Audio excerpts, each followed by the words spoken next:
By any measure, the situation in Syria has worsened since the beginning of the year.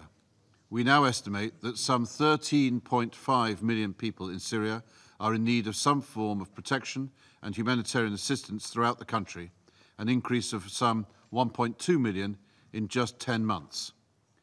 More than 6 million of those in need are children.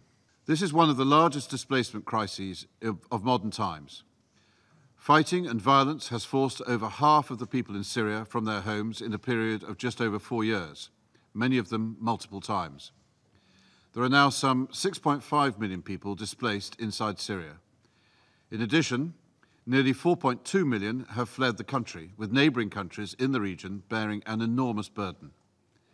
An increasing number of Syrians fleeing the war and violence are willing to risk everything aboard unseaworthy boats and dinghies to reach Europe.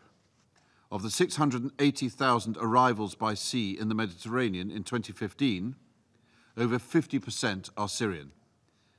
They have a right to seek asylum without any form of discrimination. Mr. President, the rising levels of fighting and violence over the last few weeks have had an enormous humanitarian impact, resulting in large-scale death, injury and displacement to civilians.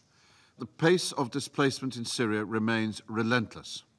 Well over 1.2 million people have been displaced so far this year, many for the second or third time.